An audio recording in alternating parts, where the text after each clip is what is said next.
what is ambiguous in what you have said is the first one was moved to about 900 naira. Now it's 1,000, and we're saying if fuel price was moved twice within 2 months, and the minimum wage has not been implemented just yet, of 70,000 naira, does it not make nonsense of the new minimum wage that is said to be implemented? And then what happened to the agreement between you and government saying, no, we are not going to implement minimum increased fuel price if you agree to 70,000 naira? I'll take just one leg of your first question. The increase in pump price of petroleum products twice, probably in 2 months, and the implication on the workers. Because when you talk about 70,000 minimum wage, we're talking of the workers. Yeah. And which, if you like, you can give them a percentage of Nigerians. And then the increase has nothing to do with workers specific. It has to do with the whole country.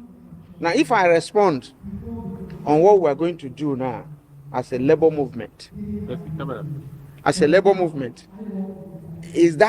would that translate to what Nigerians would do to respond to this?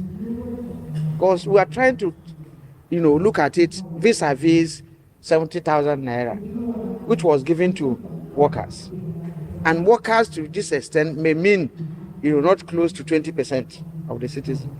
Now, what is the implication on the other 80% of Nigerians? Because we have to look at it holistically.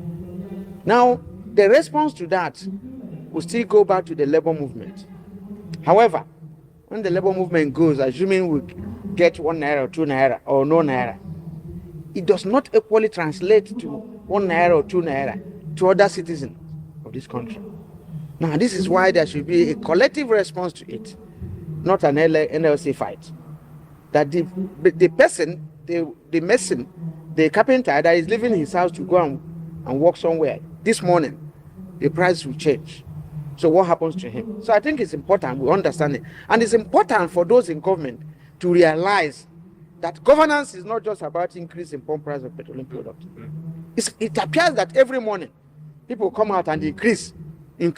Is that all about governance?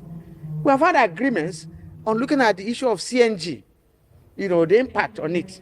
Today, it's not there. We have had agreement on the issue of Port Harcourt refinery functioning. It is not functioning today.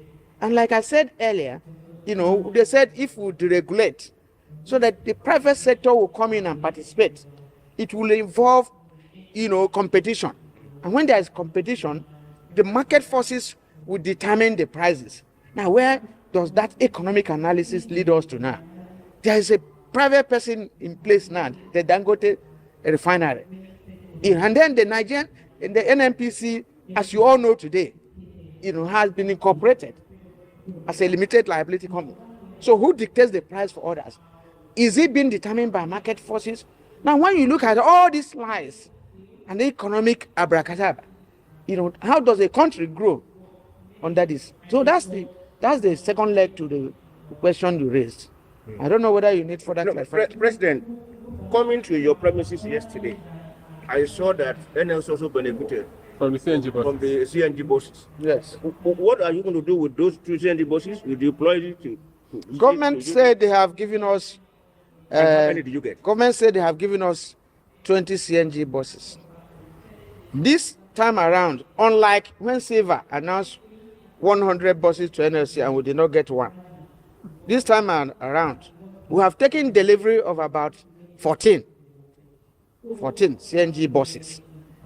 The other 6, maybe they're on their way.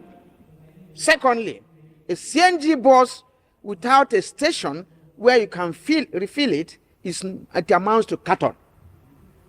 Now, there's nobody that will be telling you they're getting you CNG buses, and there's no station where you can go and buy the CNG for the vehicle to work. You will see them stay parked there until such a time, the necessary things are done. You can now, in the actual fact, if you give us 20 CNG buses, which route are we going to? How many people? And some of them are 15-seater buses. 15-seater buses by even 20, although we have not taken delivery of about 6. Now, which problem is he going to solve? Are we going to use our private vehicles or for transportation. However, it shouldn't be abortion before pregnancy.